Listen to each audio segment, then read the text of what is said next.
Welcome back to our discussion on Chughai's Lihaf, which in English is translated as the killed. And in this session, as we tend to condense and bring our own discussion to home, let me begin by referring to Professor Asaduddin's introduction to the story, which I believe will definitely enable us to refer to the issues which we have been able to discuss till now, and also allow us to make a pass to the discussions which will follow forth.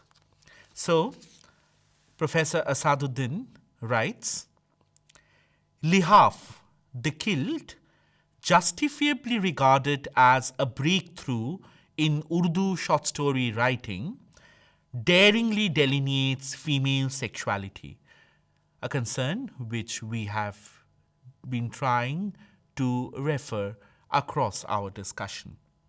Begum Jan, a young and beautiful but poor girl, is married to the Nawab, who is of ripe years and very pious. You will, in this regard, definitely try and remember the sort of distinctions we have been able to create in our discussion of these two pivotal characters in the narrative. After the marriage, he tucks her away with other commodities in the house and forgets her existence and spends most of the time with the fair complexioned, slender waisted boy students. Out of sheer desperation, Begum Jan turns to Rabbo, her maid, for sexual and emotional solace. This seems to be a pivotal moment in our previous discussions, where you'll remember for sure that we have not only talked about the relationship cutting across the levels of class and gender, but have also been able to establish Rabbo's act of erotic economy in the larger desire narrative of the story.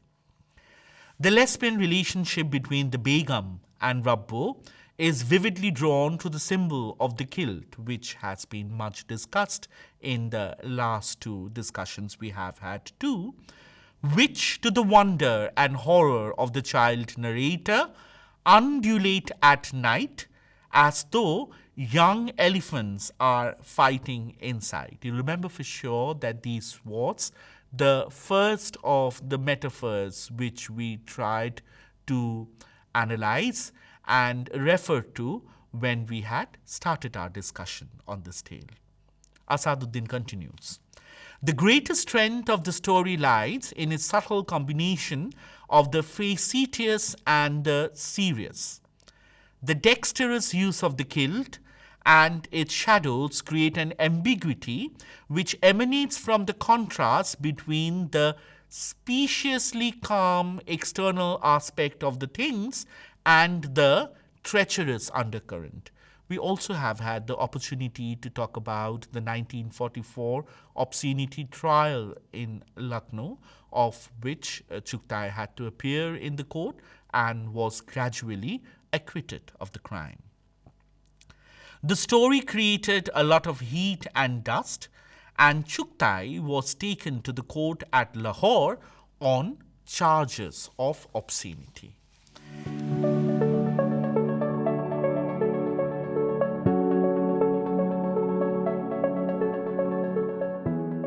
This brings us to one of the last important issues regarding Chughai's Lihaf, translated into the English as killed, which is how do we read the idea of obscenity in Hindi literature, or rather Hindi, Urdu, Hindustani literature of Chughai's time. It is important, I believe, in this regard to try and refer to the history of Hindi literature as it has existed in our own existences as well as ways in which it has been documented in modern and post-independent India.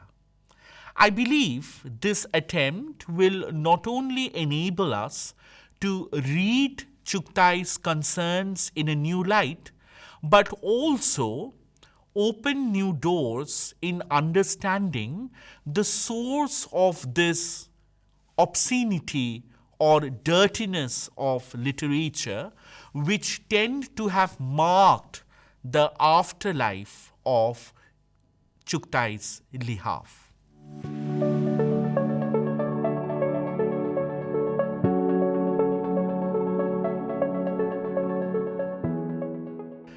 In doing so, I would take recourse in the writings of Professor Charu Gupta, who seemed to be quite an authority in discussing modern Indian history.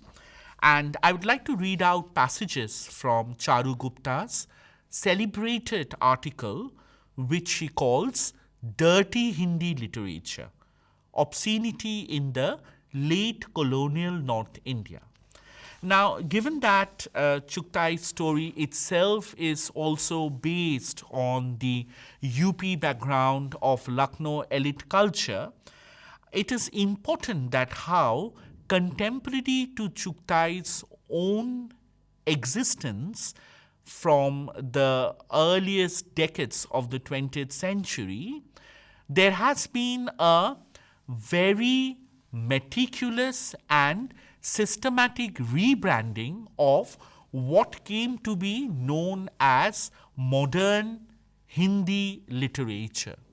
And as we have had the opportunity to discuss ways in which Chughai's primary inspiration comes from oral histories of Lucknowi women, this notion of censorship, which is so fundamental and pivotal in shaping the aspect of modernity in the new literature being written in Hindi, that it comes not only in close contact but in direct confrontation with the ethos that Chughai presents through her writing. Charu Gupta, talking about the indigenous elite and the literary concerns of pre-independence India, writes, an influential section of the Hindu middle class literati of Uttar Pradesh was trying to fashion a new collective identity for itself, especially from the late 19th century. The period saw a rapid development of public institutions, libraries, and print culture, with a growing number of publishing houses, newspapers, and books. Saraswati, a Hindi magazine, started from Allahabad in 1900, and its editor, Mahavir Prasad Dwivedi, were to become extremely influential over the next 20 years and adopt the role of educators of the Hindu literati. Educational institutions like Kashi Vidyapith, Banaras Hindu University, and Allahabad University came to standardize the syllabi and textbooks of Hindi language in schools and colleges. Remember, this is also the time when people like Kamta Prasad Guru is writing the first authoritative Hindi grammar. Ramachandra Shukla, professor of Hindi at Banaras Hindi University, is composing the landmark Hindi Sahitya Ki Itihas. These are to become important reference points for future generations to come.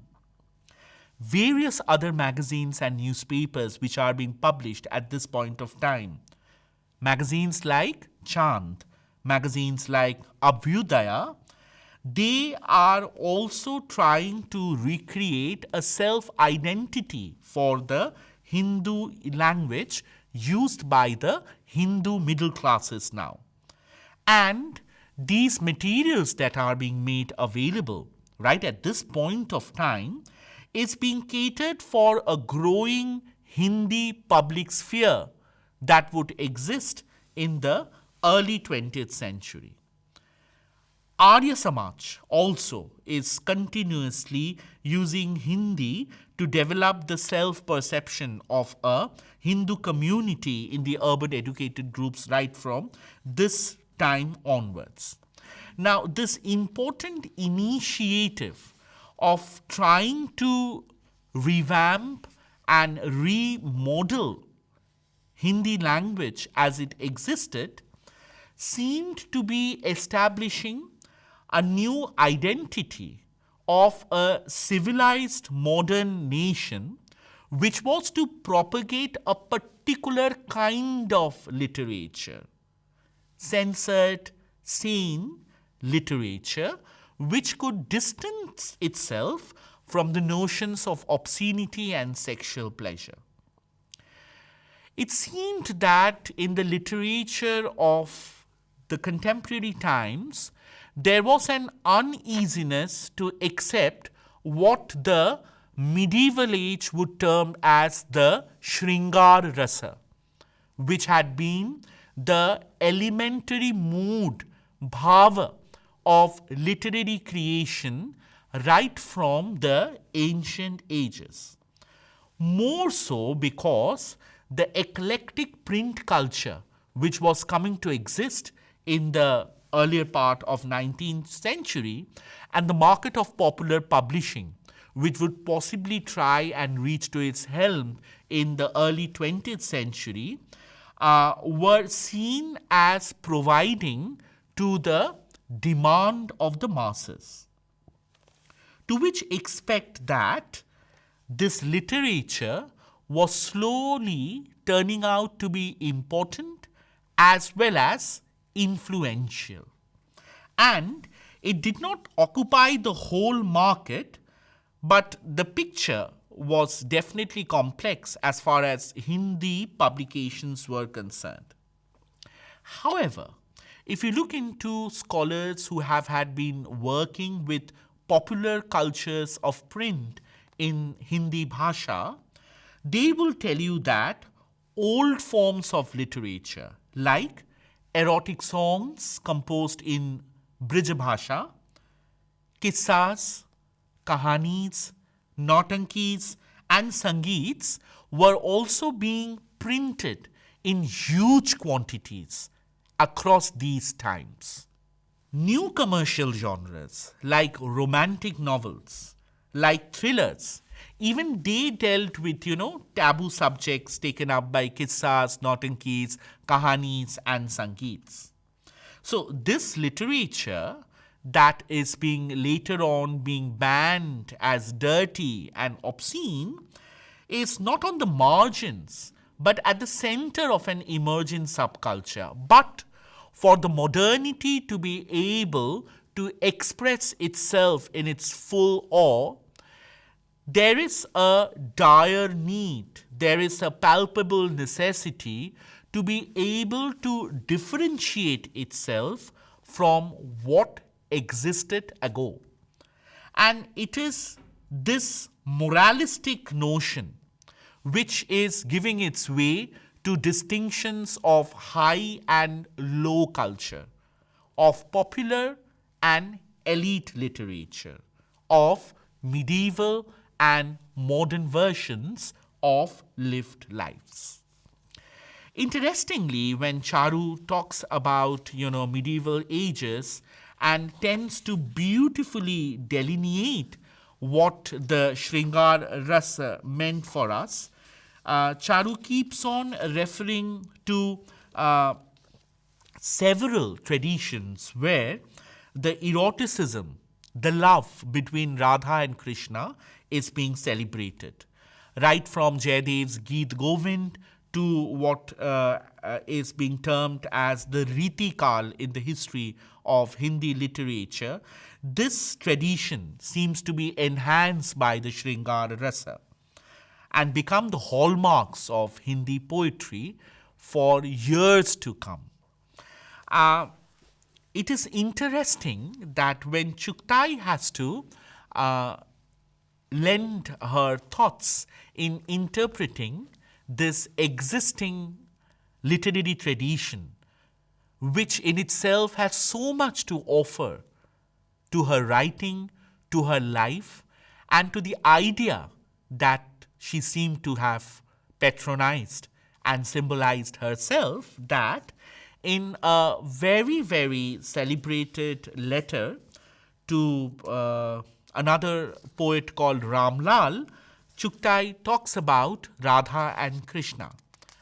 And this piece called on Radha and Krishna was published in an edited volume by Sukrita Pal Kumar and Sadiq. This piece that I am reading out from is a very specially curated one which has been translated by Madhu Prasad and Sohail Hashmi and is not referred at in usual conditions. But this is Chugtai discussing the love of Radha and Krishna and how modern it could have been in Chugtai's interpretation. Let me have your attention on this. Chugtai writes, Krishna gave sexuality the status of the sacred.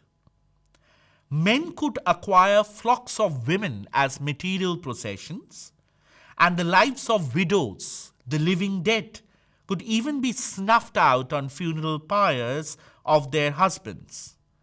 But Krishnji did not purchase Radha with gold, nor did he stamp her with the mark of ownership.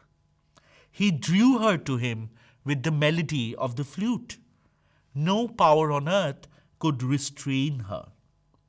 Look at history of the humankind. Emperors, kings, nawabs maintained women in herds. Did they attract them with their own charm, like Krishna did? People forced these women into their keeping, receiving in return jagirs and titles. Here was a gamble, here was a game of cards, in which mothers, sisters, daughters were the trumps that were played. Why did Krishna regard sexual freedom as a component of religious conviction? Were women regarded to be as lowly, helpless, and half dead then as they are now? In what state could one expect to find the mental health of a society where relations between women and men had degenerated to this level? Could men have been sexually satisfied by women who were treated no better than the shoes at their feet?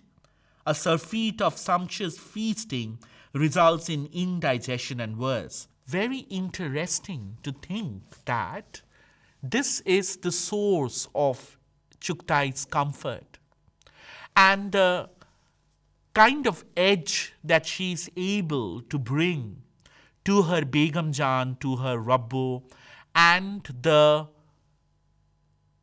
liberated relationship which seems to flow from the tip of her pen is a result of this literature, this thought which the modern education and the modern India is to term as dirty and obscene. I mean, you can go page after page in articles that Chugtai had written for her own accord, and you will find the same idea, the same conviction being voiced from one symbol to another. Chugtai's thoughts on Radha and Krishna then, to me, is no different from Begum Jan's love and desire for Rabu.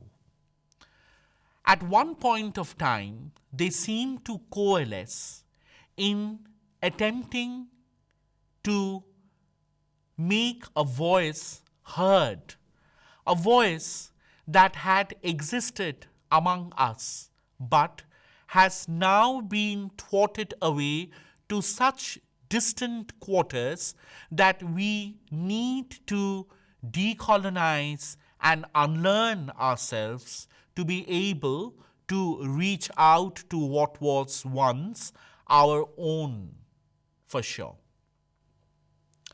Chughtai's revelation of Begum Jan and Rabbo makes us return to this multicultural existence of our own, where, like languages flow in translation, metaphors of love and desire speak beyond the bounded notionalities of class, caste, and gender.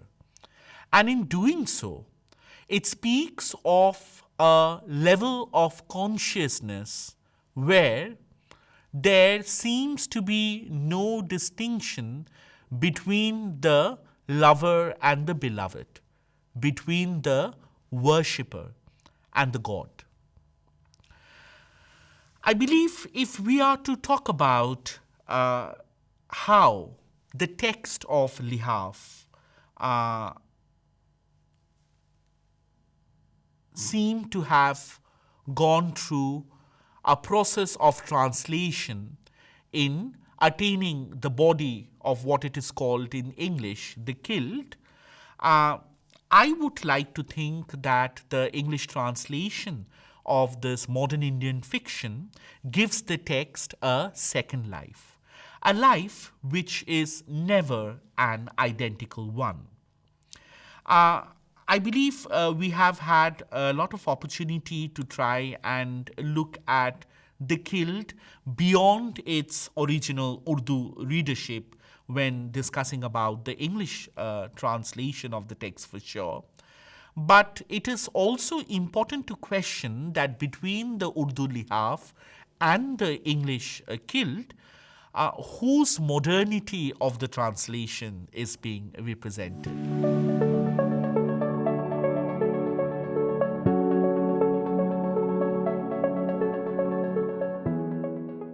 Between the obscenity trials and the dirty Hindi literature and these attempts to try and, literature almost bathe away the burden of its dirt, what happens to the culturally specific forms of desire which inhabits the languages, the bodies of the characters in Chughtai's text?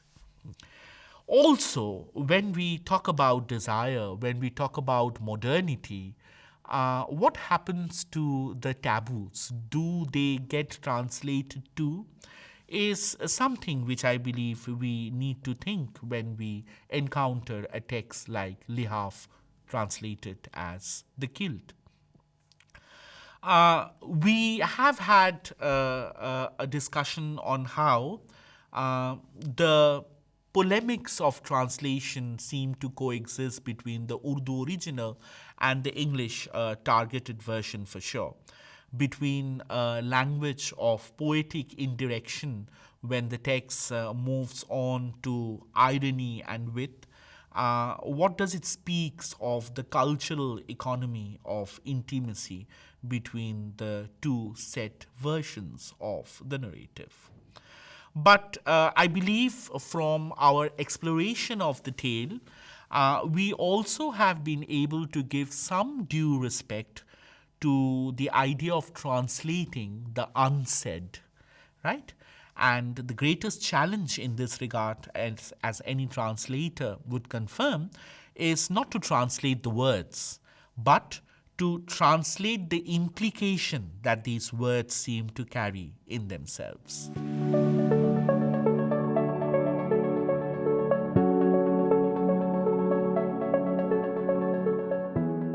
Looking at the narrative of the kilt, the kind of sensory cues that it had to offer, the rhythm of the language, and the cultural assumptions that perhaps were directed towards the first set of Urdu readers who had enjoyed this text as Lihaf.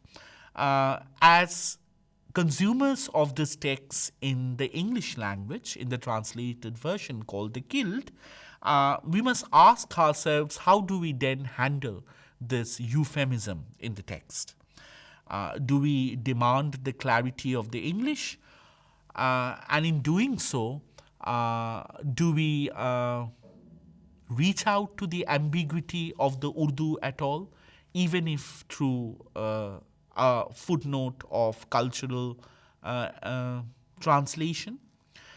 Um, these are questions which tends to think of how the English translation of the text has enabled Chuktai to have a global readership. And in this respect, I would like to draw your attention to the literary career of at least two Chuktai scholars who had been, you know, who had taken up this responsibility of enabling Chuktai to have a global readership through their life's works. Professor Asaduddin and Professor Naqvi, both of them have been very, very fundamental, among other Chuktai scholars, of course, to try and liberate Chuktai in this paradigm of modern fiction, so as to say. Um, Also, in the same way, Chuktai is as modern as she is contemporary to her own times. Uh, how cultural mediation and ethical responsibility of the 1940s, the time that Chuktai is penning the Urdu original, as well as is being subjected to the obscenity trial, how does this, mediates between the Urdu culture and the English culture? It's just only a matter of languages. Of course, we realize that when we tend to think of if, taboos could also be translated across cultures.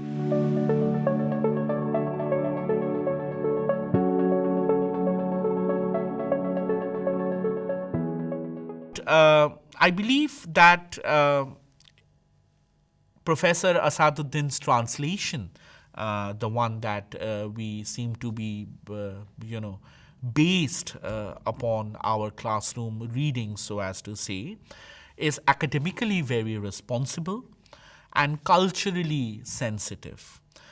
In its urge to try and establish itself as an act of modern fiction, it never fails to reach out to its roots. Of course, there is a resistance perhaps to sensationalism, but translation in this regard is also an act of care, right? And this has to be at some point of time alienated from censorship. It is caring for the reader to the extent that you don't allow the reader an overexposure of facts. Of course, since Chuktai has reached the global readership, Chuktai has been approached both by feminists as well as queer theorists, and the contextual as well as the comparative meaning of the text has always been very, very encouraging. There has been readings of Chuktai in the Western, queer theory. Chuktai has been possibly also associated with lesbian identity politics, and the afterlife has been historically specific and very robust, if I may say so.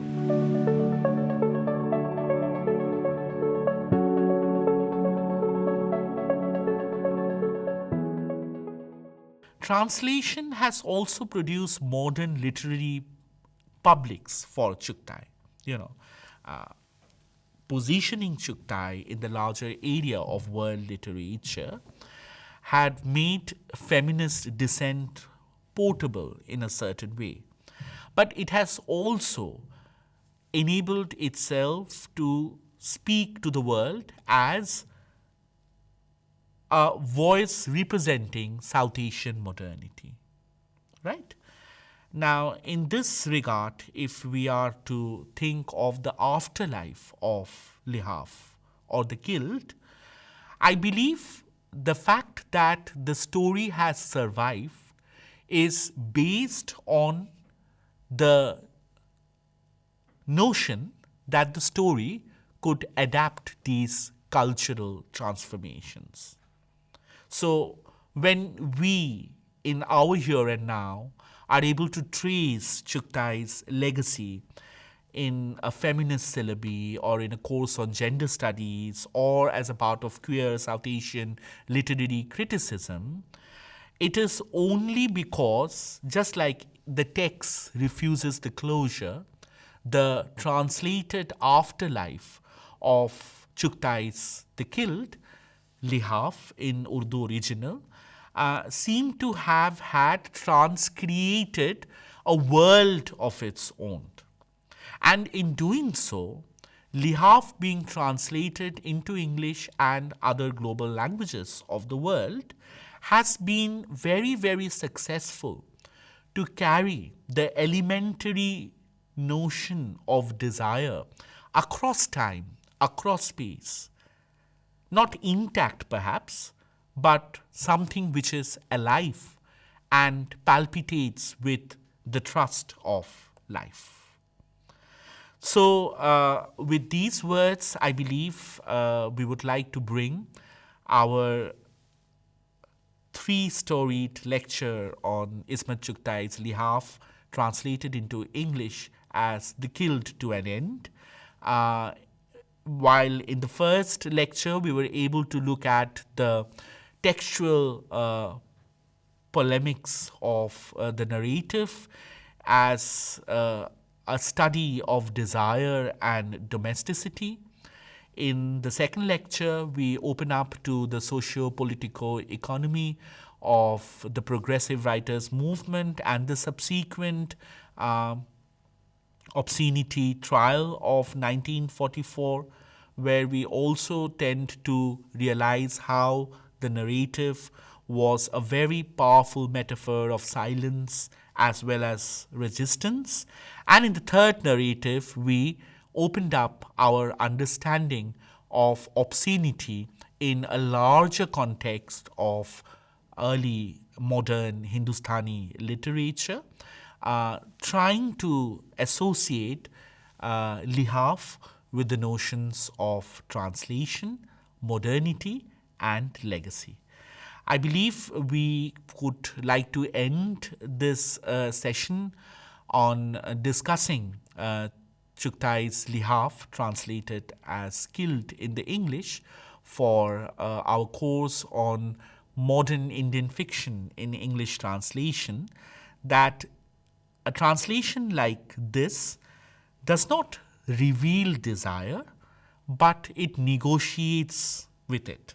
And in case of Chughai, as it could have been of other representative authors from the same familiar circles too, it carries the author across languages, across cultures, ensuring that the desire as well as the taboo centering around it continues to question, continues to unsettle, and continues to speak out to generations to come.